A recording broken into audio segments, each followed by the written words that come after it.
memulai ibadah, mari bersama-sama kita berkatakan dengan iman Mazmur 91 sebagai doa kita. Dalam lindungan Allah, orang yang duduk dalam lindungan yang maha tinggi dan bermalam dalam naungan yang maha kuasa akan berkata kepada Tuhan, tempat perlindunganku dan kubu pertahananku, Allahku yang kupercayai. Sungguh, dialah yang akan melepaskan engkau dari jerat penangkap burung, dari penyakit sampar yang busuk. Dengan kepaknya, ia akan menudungi engkau. Di bawah sayapnya, engkau akan berlindung.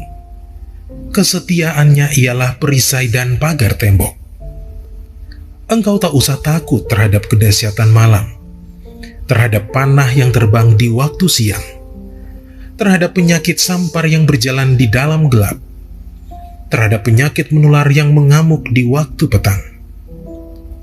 Walau 1.000 orang rebah di sisimu dan 10.000 di sebelah kananmu, tetapi itu tidak akan menimpamu.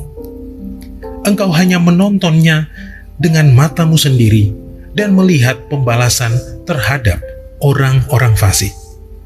Sebab Tuhan ialah tempat perlindunganmu, yang maha tinggi telah kau buat tempat perteduhanmu.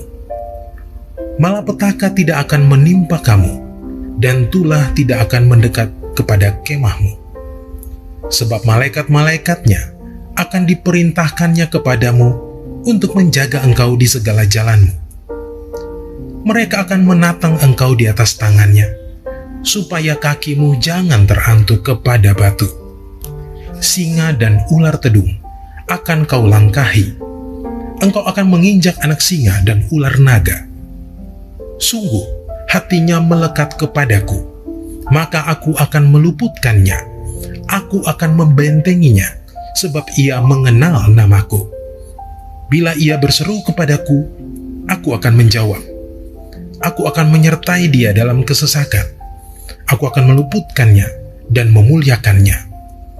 Dengan panjang umur akan kukenyangkan dia, dan akan kuperlihatkan kepadanya keselamatan daripadaku.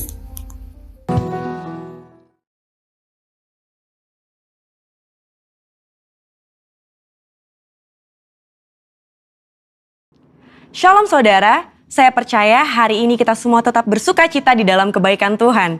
Pesan Tuhan yang menjadi tema di tahun 2021 menegaskan bahwa tahun ini adalah tahun integritas.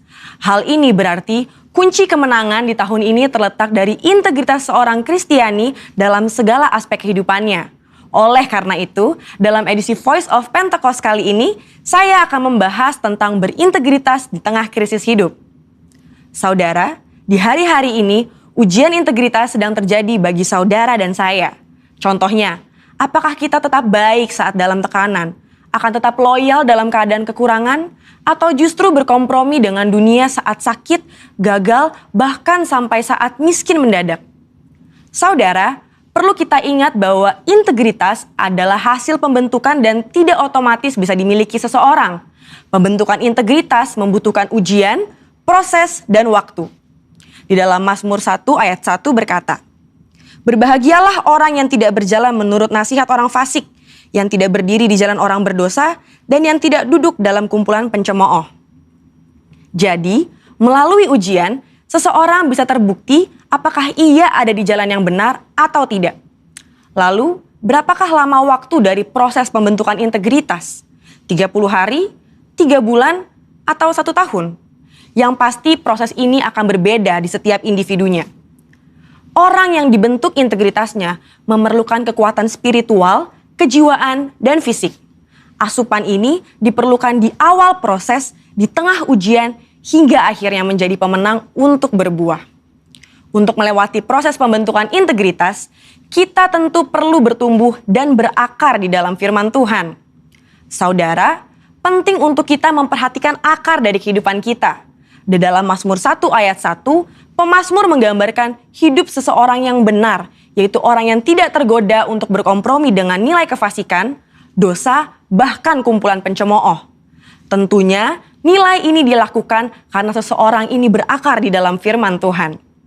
Seseorang yang berakar di dalam Tuhan pasti memiliki kualitas integritas. Lalu, apa resep untuk memiliki kualitas integritas?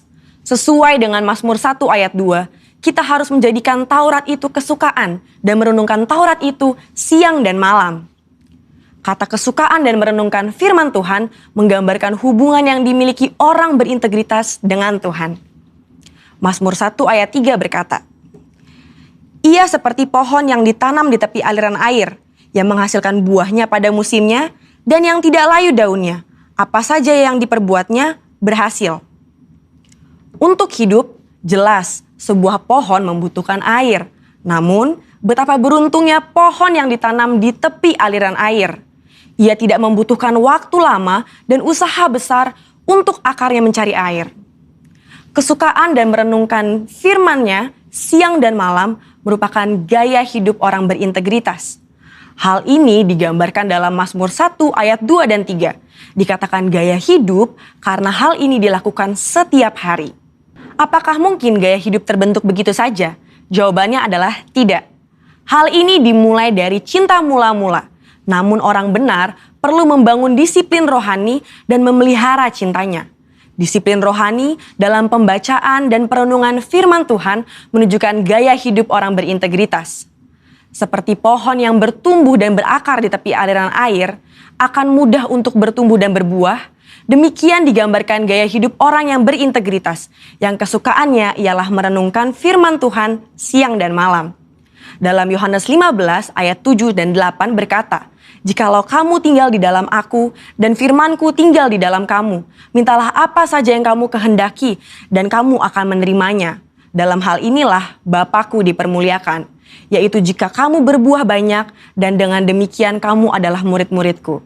Di ayat ini, Yesus menjelaskan hubungan sebab akibat yang erat antara gaya hidup merenungkan firman dengan berbuah dalam kehidupan. Apa buah yang diinginkan Tuhan dihasilkan oleh setiap umat-Nya?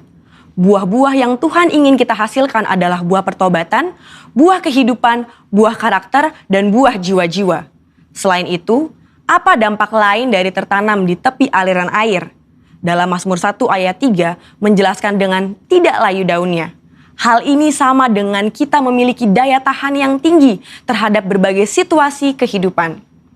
Situasi sulit dan krisis hidup bisa datang kapan saja. Saat ini, kita sedang mengalami pandemi COVID-19 dan resesi ekonomi. Situasi ini dapat mengganggu integritas seorang untuk kompromi dengan dosa, untuk menyakiti sesama, putus pengharapan, bahkan tidak lagi percaya kepada Tuhan. Lewat pemazmur, Tuhan hendak mengatakan kepada kita bahwa dari hubungan seseorang dengan Tuhan, lewat gaya hidup cinta akan firman Tuhan, bukan hanya agar kita berbuah, tapi juga agar kita tetap berintegritas. Di mata Tuhan, orang seperti ini dipandang dan dijanjikan apa saja yang ia perbuat berhasil. Saya percaya kita yang sudah mendengar ini akan semakin memperhatikan akar kita, perhatikan gaya hidup kita, dan perhatikan hubungan kita dengan firman Tuhan. Saudara, untuk penjelasan yang lebih lanjut dari tim teologi kami, silakan klik link yang ada di atas atau scan QR Code yang tersedia. Tuhan Yesus memberkati.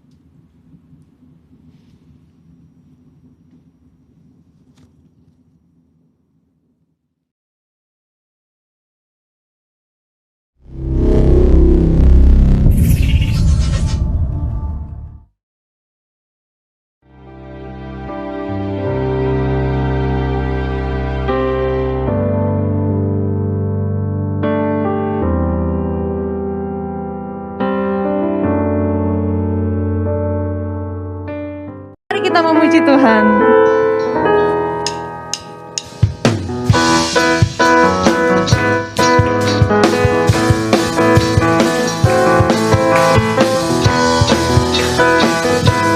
Segala puji syukur bagi Engkau Tuhan.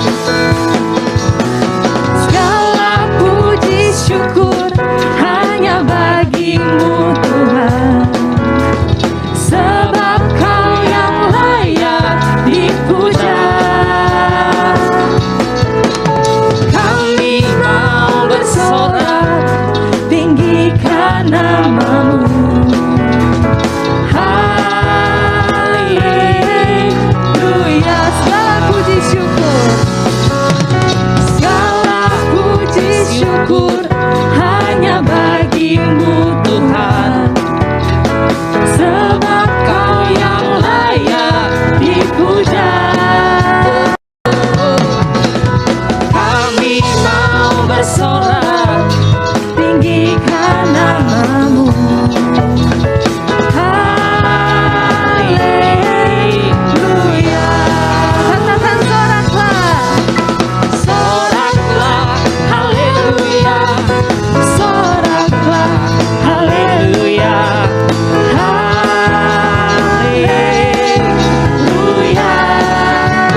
gunung batu dan keselamatanku. Hanya padamu hatiku percaya,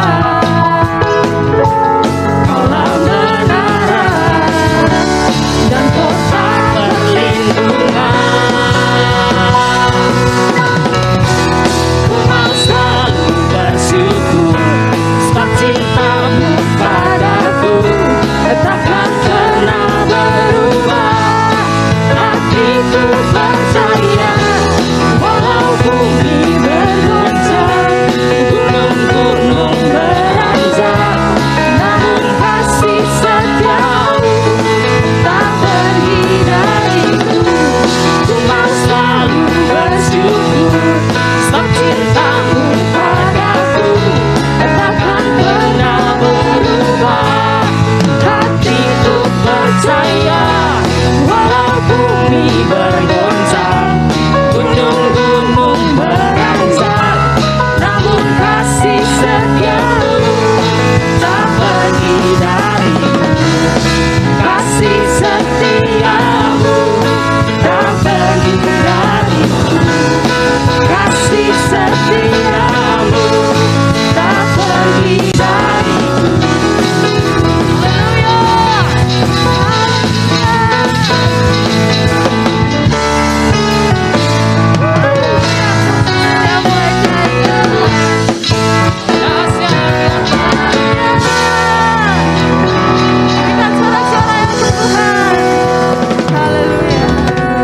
Haleluya, puji Tuhan. Mari kita sama-sama Bapak Ibu Saudara hari ini datang kepada Tuhan lebih sungguh lagi. Yang mau katakan amin. Haleluya, Tuhan ini kami, ini hidup kami bawa kepadamu hari ini Tuhan. Karena kami tahu Engkau hadir di dalam setiap hidup kami. Engkau hadir di tempat di mana kami beribadah hari ini Tuhan. Kami percaya Engkau yang berkuasa. Curahkan roh-Mu, curahkan kasih-Mu untuk setiap kami Tuhan. Karena kami tahu kami gak bisa hidup tanpa Tuhan. Hidup kami mengandalkan-Mu ya Tuhan. Karena kami tahu di dalam rencana-Mu ada perkara-perkara yang besar buat hidup kami. Tapi lebih daripada itu hari ini kami mau datang, kami mau bawa hidup kami Tuhan kepadamu. Penyembahan yang terbaik yang kami punya kami mau berikan Tuhan. Kau segala-galanya buat kami. Datanglah kerajaan-Mu, jadilah kehendak-Mu di tempat ini, di rumah kami, di mana kami duduk beribadah bersama-sama Tuhan. Karena kami tahu Engkau hadir buat kami. Haleluya. Oh, Shadaya namo ya narala balala balala balala balala balala balala. Ya na ya rara baya rara boya namo. Shana rara baya rabo.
Tuhanku rindu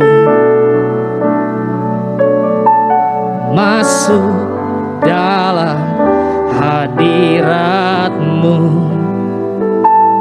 Jiwaku menanti, bawaku mendekat ke kepadamu dalam kemuliaan yang kudus. Tuhan, kami rindu Engkau dalam hidup kami. Tuhanku rindu masuk dalam hadirat-Mu, masuk dalam hadirat-Mu. Jiwaku menanti, bawaku mendekat kepadamu dalam kemuliaan yang kudus. Ku nanti Engkau, ku nanti Engkau, Allah kuasa dalam kemuliaan yang kudus. Oh, ku sembah Engkau, Allah kuasa dalam kemuliaan yang kudus. Haleluya. Tuhan, kami rindu Engkau. Tuhanku rindu masuk dalam hadirat-Mu. Jiwaku menanti, bawaku mendekat kepadamu dalam kemuliaan yang kudus. Sekali lagi dari awal katakan sama-sama. Tuhanku rindu, yes Lord, masuk dalam hadirat-Mu. Jiwaku menanti, bawaku mendekat kepadamu dalam kemuliaan yang kudus. Menantikan Tuhan, ku nanti Engkau, Allah kuasa dalam kemuliaan yang kudus. Sembah, ku sembah Engkau, Allah kuasa dalam kemuliaan yang kudus. Ku nanti Engkau, Allah kuasa dalam kemuliaan yang kudus. Oh, ku sembah Engkau, Allah kuasa dalam kemuliaan yang kudus. Ku nanti Engkau, Allah kuasa dalam kemuliaan yang kudus.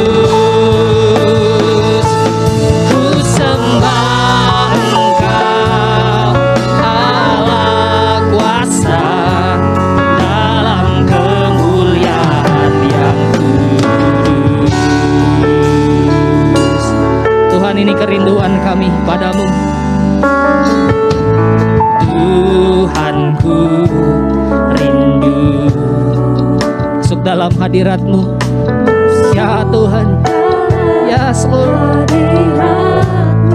jiwa kami, jiwaku menanti, bawaku mendekat kepadamu dalam kemuliaan. Ku nantikan Engkau hari ini Tuhan, ku nanti Engkau, Allah kuasa dalam kemuliaan yang kudus. Sembah, ku sembah Engkau,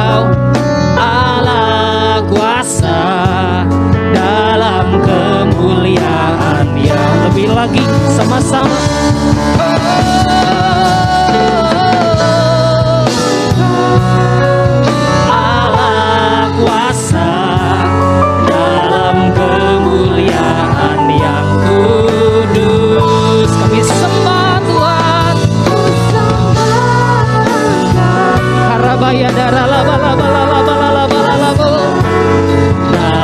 kemuliaan. Boleh sambil angkat tangan yuk Bapak Ibu Saudara. Nanti Engkau Allah kuasa dalam kemuliaan yang kudus. Ku sembah Engkau Allah kuasa dalam kemuliaan yang kudus. Haleluya. Ku nanti Engkau Allah kuasa dalam kemuliaan yang kudus. Kami sembah hanya Kau Tuhan.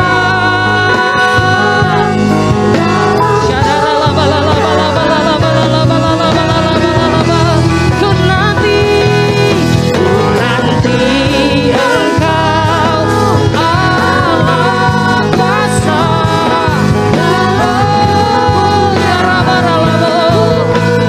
Kau hadir di sini Tuhan,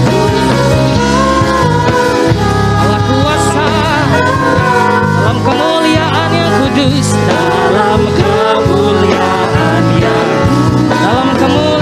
yang kudus, dalam kemuliaan yang kudus, dalam kemuliaan-Mu, dalam kemuliaan yang kudus.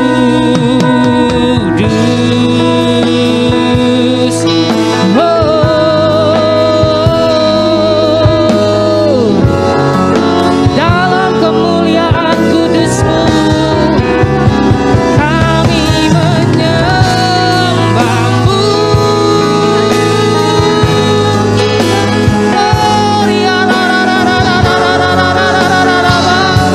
Kami butuh Engkau Tuhan, kami perlu Tuhan dalam hidup ini.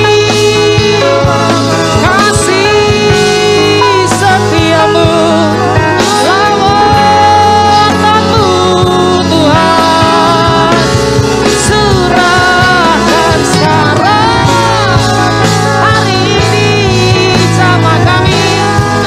Karabaya darala balala balala balala balala balala balala balala balala balala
kami Tuhan, tanda kami perlu Tuhan, tanda kami percaya padamu.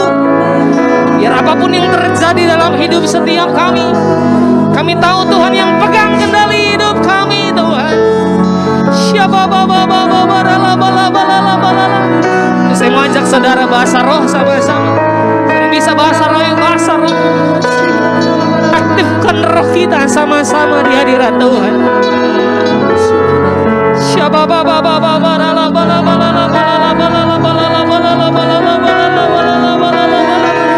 Kami gak bisa jalan sendiri Tuhan. Kami perlu kasih-Mu. Kami perlu kasih-Mu. Kami perlu tuntunan-Mu Tuhan.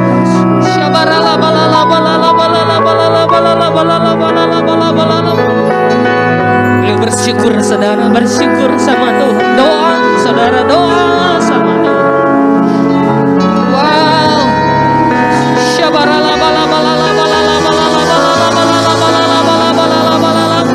Biar hari ini kita dipuaskan dalam hadirat Tuhan sama-sama. Oh rabaya darala bala bala bala bala bala bala bala bala bala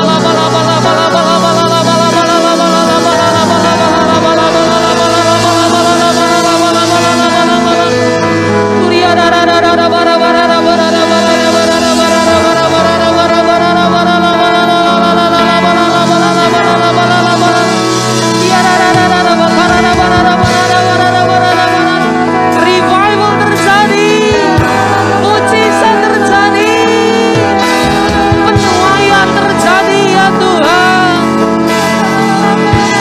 Siapa ya namo ya namo.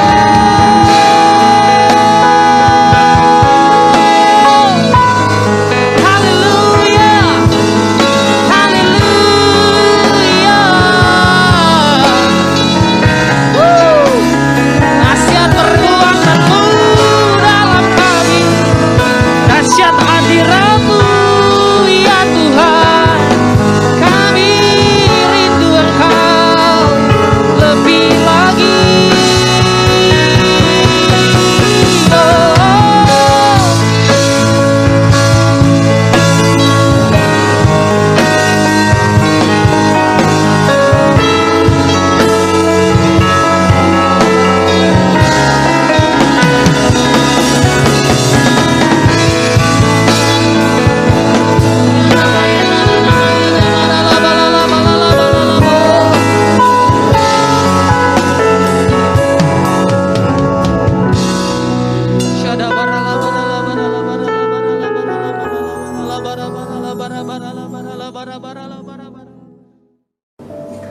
Shalom Bapak Ibu Saudara, puji Tuhan pagi hari ini kita kembali diberikan kesempatan untuk mendengarkan firman Tuhan bersama-sama. Namun sebelumnya saya ajak kita berdoa bersama-sama. Bapa di dalam nama Tuhan Yesus, terima kasih untuk kebaikan-Mu, kasih karunia-Mu dalam kehidupan kami yang Kau nyatakan Tuhan dalam keseharian kami hari demi hari, bulan demi bulan. Engkau menyertai, Engkau menuntun kehidupan setiap kami. Kami mengucap syukur Tuhan. Pagi hari ini kami mau dengar firman-Mu, kami mau belajar kebenaran firman-Mu. Mari Tuhan urapi setiap kami yang mendengar, sehingga kami mengerti, sehingga kami dikuatkan kembali pagi hari ini dengan firman-Mu. Urapi juga hamba yang akan menyampaikan firman-Mu, biar kami sama-sama diberkati. Terima kasih Tuhan, hadirlah bagi setiap kami saat ini, di dalam nama Tuhan Yesus. Haleluya, amin. Bapak Ibu Saudara, badai COVID bisa dikatakan sudah mulai mereda ya. Bisa terlihat dari kemarin beberapa hari yang lalu, kita bisa melihat arus mudik sudah sangat besar ya. Tempat-tempat wisata juga dipenuhi dengan pengunjung. Orang sudah mulai berani bepergian. Tetapi hal ini bukan berarti pergumulan kita sudah selesai. Ya, sebagian besar di antara kita masih harus merasakan dampak akibat dari pandemi 2 tahun ini. Masih ada yang bergumul dengan sakit penyakit, masih ada yang bergumul dengan masalah ekonomi, mungkin masih ada yang bergumul dengan masalah keluarga, hubungan suami istri, hubungan orang tua dengan anak. Ya, mungkin ada yang mengalami masalah dengan pendidikan dan lain sebagainya.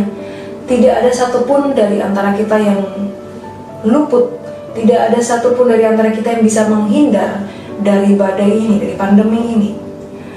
Tidak pandang dia anak Tuhan atau bukan, tidak pandang dia pelayan Tuhan atau bukan, kita semua terdampak.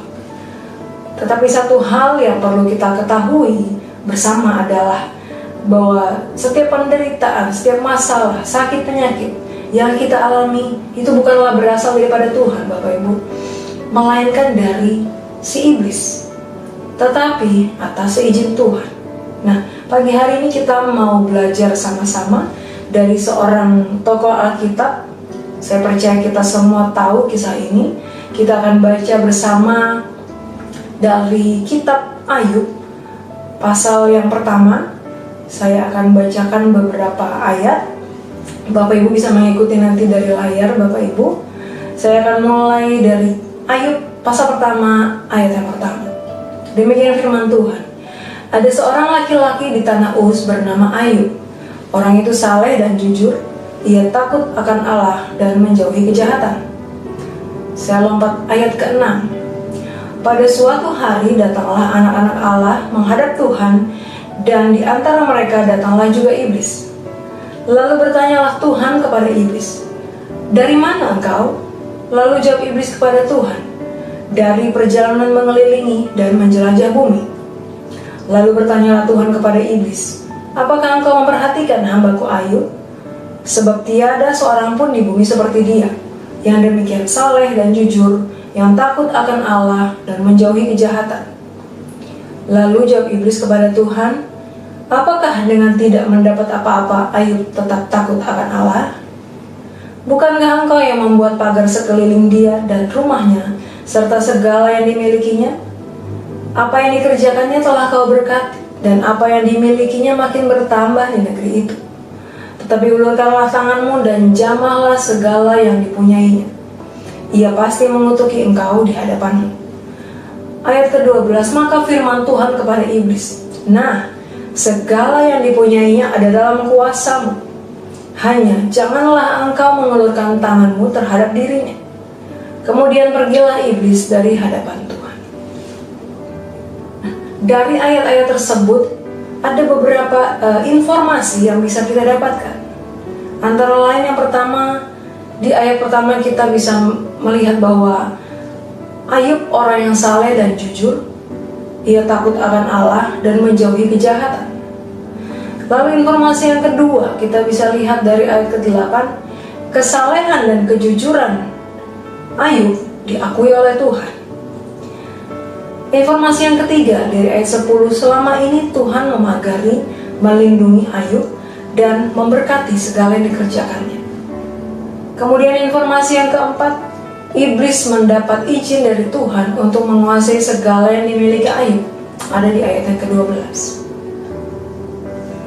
Nah, berdasarkan informasi-informasi tersebut kita bisa melihat bahwa Ayub adalah orang yang saleh, selalu dalam perlindungan Tuhan. Tetapi Tuhan mengizinkan iblis untuk menguasai apa yang dimilikinya, bukan nyawanya. Ya, Tuhan tetap punya kuasa atas hidup kita. Tuhan punya kuasa untuk mengatur iblis.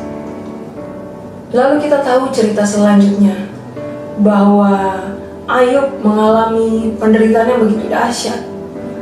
Bukan hanya satu, saudara, tetapi banyak. Dan itu terjadinya bertubi-tubi. Ya, harta benda habis, lalu anak-anaknya mati. Ya, kita bisa lihat di ayat 15 sampai dengan ke-19. Dan tidak berhenti sampai di situ, Bapak Ibu. Ayub pasal kedua dilanjutkan ceritanya. Mulai ayat ketiga saya akan bacakan bagi kita semua. Firman Tuhan kepada iblis, "Apakah engkau memperhatikan hambaku Ayub? Sebab tiada seorang pun di bumi seperti dia, yang demikian saleh dan jujur, yang takut akan Allah dan menjauhi kejahatan. Ia tetap tekun dalam kesalehannya, meskipun engkau telah membujuk aku melawan dia untuk mencelakakannya tanpa alasan." Lalu jawab iblis kepada Tuhan, "Kulit ganti kulit. Orang akan memberikan segala yang dipunyainya ganti nyawanya. Tetapi ulurkanlah tanganmu dan jamahlah tulang dan dagingnya. Ia pasti mengutuki engkau di hadapanmu." Maka firman Tuhan kepada iblis, "Nah, ia dalam kuasamu. Hanya sayangkan nyawanya." Kemudian iblis pergi dari hadapan Tuhan. Lalu ditimpanya Ayub dengan barah yang busuk dari telapak kaki sampai ke batu kepalanya. Lagi-lagi Tuhan mengizinkan iblis untuk menguasai kehidupan Ayub. Dan kali ini bukan harta bendanya tetapi seluruh tubuhnya. Ya, kita tahu semua cerita ini, kisah ini yang sangat mengerikan kalau kita bayangkan. Semua yang dimiliki Ayub harus hilang, lenyap. Bahkan tubuhnya juga mengalami penderitaan yang hebat. Namun saya mau ajak kita semua renungkan satu hal, bahwa Setiap sakit penyakit, setiap penderitaan, masalah yang kita alami itu bukanlah berasal daripada Tuhan, tetapi atas izin Tuhan. Ya, bukan berasal daripada Tuhan, tetapi dari iblis atas izin Tuhan. Nah, ini perlu digarisbawahi saudara, atas izin Tuhan. Pagi hari ini saya ingin menyampaikan bahwa segala sesuatu dalam kehidupan kita ada dalam kuasa Tuhan. Iblis bisa saja mengobrak-abrik kehidupan kita, tetapi harus ada izin dari Tuhan. Ya, harus ada izin dari Tuhan. Kalau Tuhan tidak mengizinkan, maka iblis tidak punya hak, iblis tidak punya kuasa, iblis tidak punya kekuatan untuk menyentuh kehidupan kita. Iblis tidak punya kekuatan untuk mengobrak-abrik kehidupan kita. Haleluya, Tuhan punya kuasa. Segala sesuatu ada dalam kuasa Tuhan. Nah, pertanyaannya adalah, kenapa Tuhan mengizinkan? Kenapa Tuhan mengizinkan kita mengalami penderitaan, masalah? Kok Tuhan setega itu? Apakah Tuhan setega itu? Apakah Tuhan sejahat itu? Nah, pagi hari ini mari kita belajar sama-sama firman Tuhan ini, untuk kita kembali mengingat bahwa Tuhan itu punya kuasa. Untuk kita kembali sama-sama mengakui bahwa Tuhan itu punya kuasa. Tuhan pegang kendali atas kehidupan kita. Nah, alasan yang pertama, kenapa Tuhan mengizinkan hal-hal yang sepertinya buruk ini terjadi dalam kehidupan kita? Yang pertama, karena Tuhan mau menguji kesetiaan kita. Seberapa besar kita mengasihi Dia. Kalau kita sungguh-sungguh mengasihi Tuhan, maka pasti kita akan tetap setia mengikut Tuhan apapun yang terjadi. Sekalipun kita menderita, sekalipun kita sedang sakit, sekalipun kita belum sembuh, sekalipun ekonomi kita, bisnis kita hancur, kita pasti akan tetap setia. Kita akan tetap mengikut Tuhan. Kita lihat di Ayub 2 ayat 9, maka berkatalah istrinya kepadanya, masih bertekunkah engkau dalam kesalehanmu? Kutukilah Allahmu dan matilah. Tetapi jawab Ayub kepadanya, engkau berbicara seperti perempuan gila. Apakah kita mau menerima yang baik dari Allah tetapi tidak mau menerima yang buruk? Dalam kesemuanya itu Ayub tidak berbuat dosa dengan bibirnya. Luar biasa ya Bapak Ibu ya. Saya percaya itu bukan hal yang mudah. Ketika di tengah-tengah penderitaan semacam itu, Ayub masih tetap bisa bicara bahwa apakah kita cuma mau terima yang baik-baik aja dari Tuhan? Ya, dia berkata kepada istrinya. Dan firman Tuhan berkata, Ayub tidak berbuat dosa dengan bibirnya. Kalau kita sungguh-sungguh mengasihi Tuhan, maka kita tidak akan pernah menyalahkan Tuhan. Kita tidak akan pernah mengutuki Tuhan. Lalu pertanyaannya, bagaimana cara supaya kita bisa mengasihi Tuhan?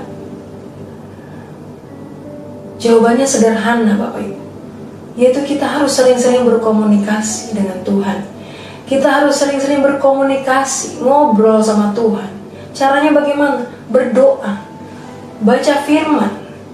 Dari firman Tuhan itu kita bisa tahu, kita bisa kenal pribadinya seperti apa. Dari firman Tuhan yang kita baca, kita bisa mengenal kesetiaannya, kita bisa tahu janji-janjinya, kita bisa tahu kemahakuasaannya Tuhan. Ya, kita bisa tahu dari firman Tuhan, kita bisa tahu apa yang Tuhan suka, apa yang Tuhan tidak suka, dan lain sebagainya. Banyak yang kita bisa dapatkan dari firman Tuhan. Sepasang kekasih tidak akan bisa saling mengasihi, tidak akan bisa saling mencintai kalau tidak pernah berkomunikasi. Betul ya Bapak Ibu ya? Gak mungkin orang pacaran membina hubungan lalu tidak ngobrol, atau mungkin ngobrol hanya sekedar apa kabar hari ini, atau cuma tanya udah makan belum gitu. Tidak mungkin bisa saling mengenal lebih dalam kalau hanya pertanyaan-pertanyaan basa-basi saja yang dilontarkan. Ya, tidak pernah ngobrol panjang lebar, tidak pernah tanya ini dan itu. Kita tidak tahu kesukaannya apa, tidak tahu hobinya apa, kita tidak tahu kepribadiannya seperti apa, kebiasaannya apa saja. Tidak akan bisa saling mengasihi kalau kita tidak tahu semuanya itu. Demikian juga hubungan kita dengan Tuhan. dengan sering berkomunikasi, maka kita lebih kenal. Dan semakin kita mengenalnya, maka kita akan semakin mengasihi. Amin. Poin yang kedua, alasan yang kedua, kenapa Tuhan mengizinkan kita untuk mengalami masalah, mengalami penderitaan. Yang kedua adalah karena Tuhan mau supaya kita sungguh-sungguh mengenalnya secara pribadi, mengalami pengalaman-pengalaman pribadi dengan Tuhan. Bukan hanya dengar dari orang lain bahwa Tuhan itu baik, ya, Tuhan itu setia, Tuhan itu menyediakan segala yang kita butuhkan, ya, bukan hanya dengar dari apa kata orang, tapi Tuhan mau kita mengalaminya sendiri. Apa yang kita pernah dengar dari orang lain tentang Tuhan. Kita baca dari Ayub pasal 42 ayat kelima, dikatakan bahwa hanya dari kata orang saja aku mendengar tentang Engkau, tetapi sekarang mataku sendiri memandang Engkau. Nah, Ayub pasal 42 ini adalah pasal terakhir dari kitab Ayub. Dari ayat ini kita bisa menarik kesimpulan bahwa ternyata selama ini kehidupan Ayub yang saleh itu, kehidupan Ayub yang takut akan Allah itu hanyalah berdasarkan dari apa kata orang saja. Ya, hanya karena berusaha melakukan peraturan-peraturan agama. Tetapi melalui penderitaan, melalui masalah yang Ayub alami, penderitaan hebat yang dia alami, barulah Ayub mengenal Tuhan secara pribadi. Barulah Ayub mengenal Tuhan berdasarkan pengalamannya secara pribadi dengan Tuhan. Haleluya. Jadi iman dan kepercayaan kita kepada Tuhan harus benar-benar berdasarkan cinta kita, kasih kita kepadanya. Bayangkan saudara, kalau kita mencintai seseorang, ya, hanya karena orang lain bilang, oh itu baik loh, perempuan itu baik loh, pria itu baik loh, ya, dia itu setia, dia itu benar rendah hati, hebat orangnya. Kalau kita hanya berdasarkan informasi dari orang lain, maka dasar cinta kita kepadanya itu tidak akan kuat, benar ya Bapak Ibu ya. Ketika kita lihat orang itu, pasangan kita itu tidak sesuai dengan apa yang orang lain katakan tentang dia, maka kita pasti akan kecewa. Kita pasti akan sedih, mungkin marah, mungkin kesal, ya. Begitu pula hubungan kita dengan Tuhan. Hendaklah hubungan kita dengan Tuhan dibangun atas dasar cinta kita kepadanya, bukan hanya dari apa kata orang. Nah, saya mau bersaksi, ya, saya punya 3 orang anak, dan masing-masing mereka mempunyai ceritanya sendiri-sendiri. Tuhan membuat mujizat masing-masing atas kelahiran mereka. Dan yang pertama, kami sudah mempersiapkan dana, ya, menabung untuk kelahirannya, ya, karena anak pertama, jadi kami sangat mempersiapkan gitu ya. Dan kami beriman untuk anak ini lahir secara normal, persalinan normal di sebuah rumah sakit. Tetapi Tuhan sediakan berkat yang tidak kami sangka-sangka. Jadi Tuhan menyediakan berkat yang lebih begitu. Dan ternyata itu karena anak kami yang pertama ini harus lahir secara sesar. Jadi Tuhan lebih tahu yang kami perlukan daripada kami sendiri. Singkat cerita, yang kedua, anak yang kedua, kami juga mempersiapkan dana untuk kelahirannya. Dan kami juga lagi-lagi beriman bahwa anak ini akan lahir secara normal. Dan puji Tuhan, bisa lahir secara normal, persalinan normal. Ini mujizat Bapak Ibu, karena biasanya kalau sekali melahirkan dengan sesar, maka yang berikutnya harus sesar juga. Tetapi Tuhan membuat mujizat bahwa anak ini bisa lahir secara normal. Dan dana yang kami butuhkan cukup untuk persalinan itu. Tuhan memberkati sesuai kebutuhan. Lalu anak yang ketiga, nah ini tidak direncanakan Bapak Ibu. Saat itu kami sedang mempersiapkan dana untuk anak kami yang pertama mau masuk ke SD. Saya sempat stres karena memikirkan biaya lahiran nanti bagaimana, dari mana, ya kami bergumul hebat tentang hal ini. Kami cuma bisa berdoa. Kami perkatakan janji-janji Tuhan bahwa Tuhan Allah menyediakan yang kami perlukan menurut kekayaan dan kemuliaan-Nya. Kami perkatakan janji Tuhan bahwa pertolongan Tuhan tidak pernah terlambat. Pertolongan kami hanya berasal daripada Tuhan yang menciptakan langit dan bumi. Janji-janji Tuhan kami perkatakan.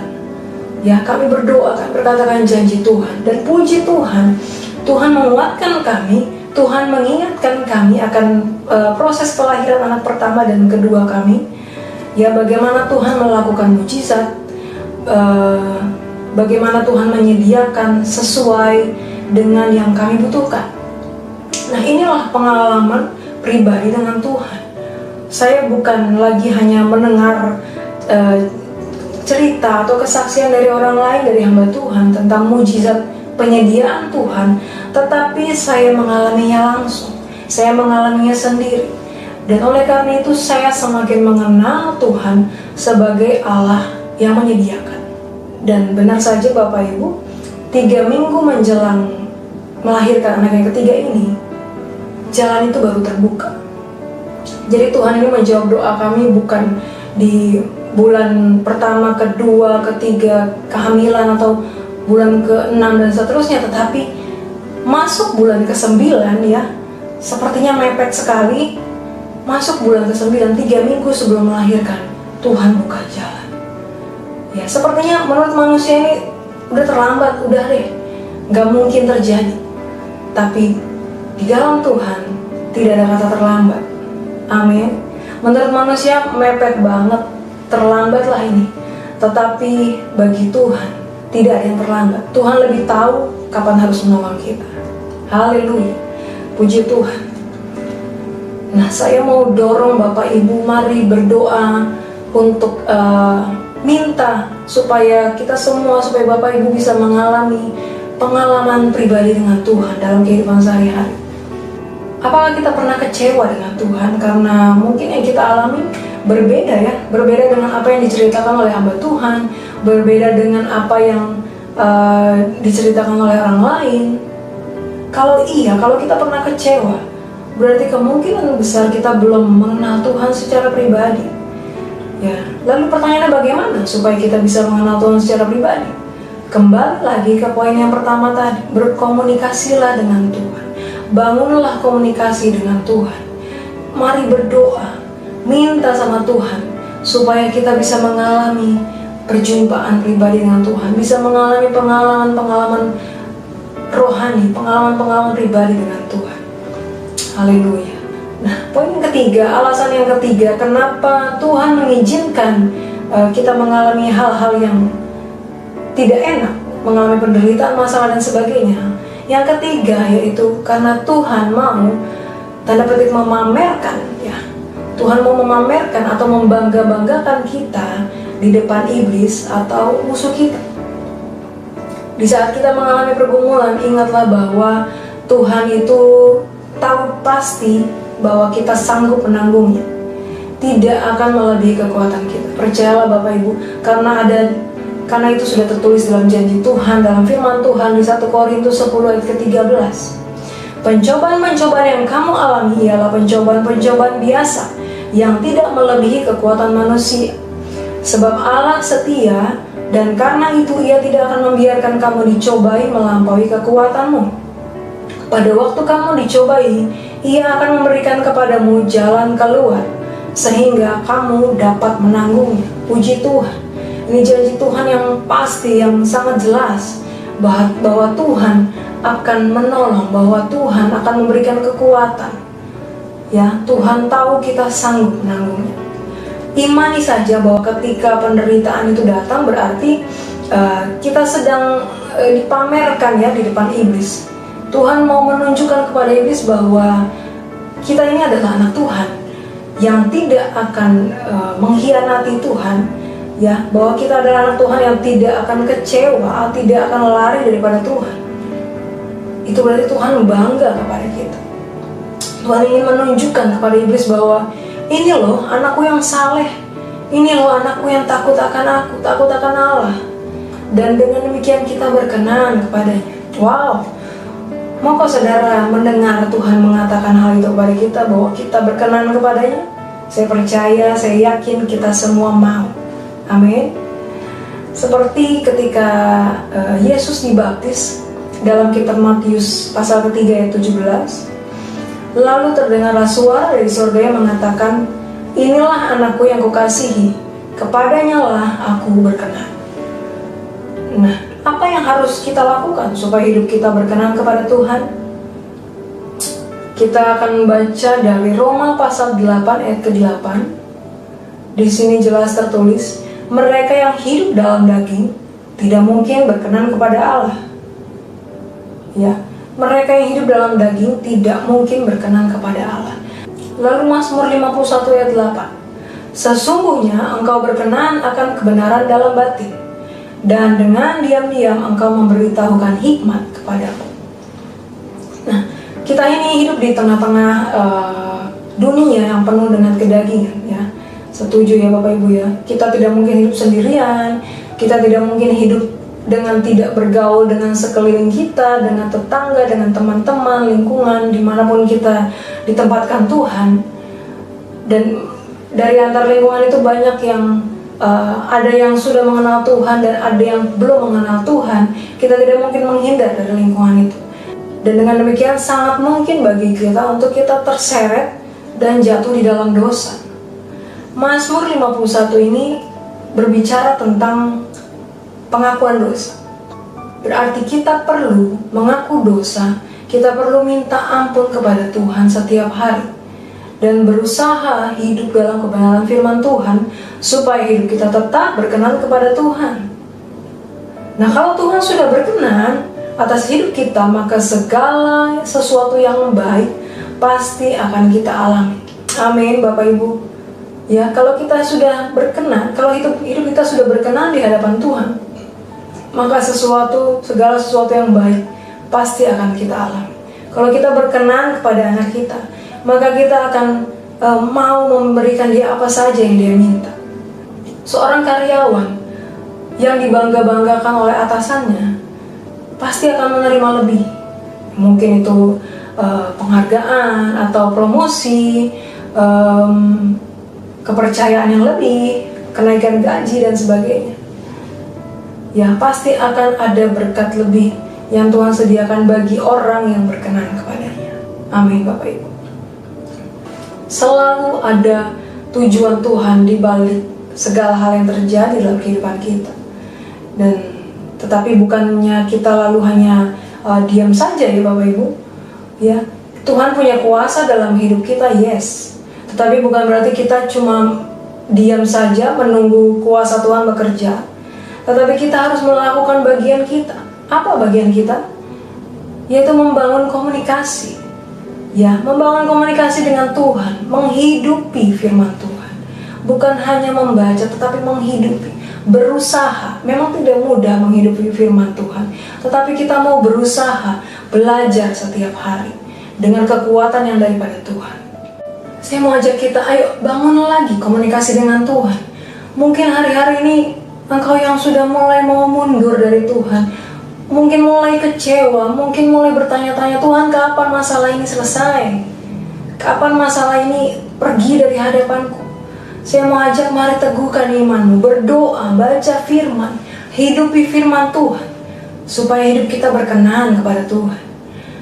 Dan kita akan mengalami hidup yang dikuasai Tuhan, sehingga tetap kuat dalam pergumulan. Mari kita berdoa. Bapa di dalam nama Tuhan Yesus, terima kasih untuk firman-Mu pada pagi hari ini. Hamba berdoa Tuhan untuk setiap anak-anak-Mu yang mendengar firman-Mu pada pagi hari ini.